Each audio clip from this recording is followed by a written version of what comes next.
پھر جب میں آذربائیجان سے واپس آ رہا تھا تو میں نے دبئی میں کسی جاننے والے کو فون کیا. میں نے کہا بھائی میرے کو دبئی میں نا ایئرپورٹ پہ 4-5 گھنٹے رہنا ہے, کوئی ایسا کمرہ مجھے دلا دے جہاں جنات بھی نہ ہو.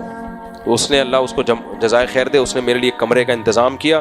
سیکیورٹی گارڈ کا کمرہ تھا, مجھے گھسا دیا اس میں, بالکل ایسے منہ چھپا کے نا, ایسے جیسے کچھ اشتہاری مجرم کو نہیں لے جا رہے ہوتے, اس طرح لے جا کے کمرے میں بٹھایا. اب آپ آگے سنیں کیا ہوا. کہانیاں سنانے کا شوق نہیں ہے, صرف یہ بتا رہا ہوں کہ بڑا مشکل مسئلے ہوتے ہیں یہ.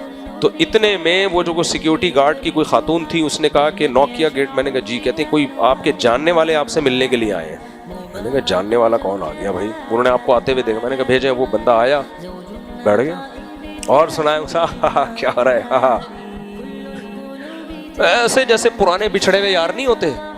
آدھا پونا گھنٹہ بیٹھا ہے, پھر کہتے ہیں آپ تھکے ہوئے ہوں گے, بلا وجہ میں آپ کو ٹینشن دے رہا ہوں.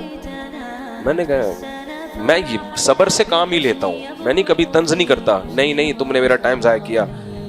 تو میں یہی ہے ماشاءاللہ مجھے یہی ہوتا ہے کہ یار یہ میسج کیا لے کے جائے گا, اور وہ تو محبت میں ملنے آ رہا ہے نا, اور ہم جیسے نالائقوں سے محبت کر رہا ہے, یہ بھی حیرت کی بات ہے. جیسے ہمارے پاس ہے کیا, تو بیچارہ ایک عالم دین سمجھ کے, تو میں یہی سوچ کے صبر کرتا ہوں یار ہم نہ ان کو ہم سے کوئی پیسہ چاہیے, نہ ان کو ہم سے کوئی کاروباری مشورہ ملے گا, صرف دین کی بیس پہ محبت کر رہے ہیں. تو اب برداشت کرو, کیا خیال ہے. بہت سے نفرت بھی کرتے ہیں, تو کچھ محبت بھی کر رہے ہیں, تو اب محبت کی قدر ہی کی کوشش میں بیٹھا ہوتا ہوں میں. تو آدھا پونا گھنٹہ بیٹھ کے گیا ہے.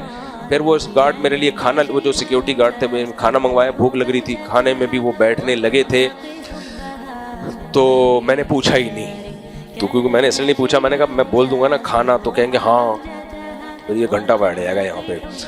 تو میں نے پوچھا ہی نہیں, تو انہوں نے بھی شکر ہی نہیں کہا. ورنہ بہت سے لوگ کہتے ہیں آپ کے ساتھ کھانا کھانے کا بھی ایک ایکسپیرینس ہو جائے, علماء کا بھجا ہوا کھانے میں بڑا ثواب ہے, تو میں کیا کر لیتا.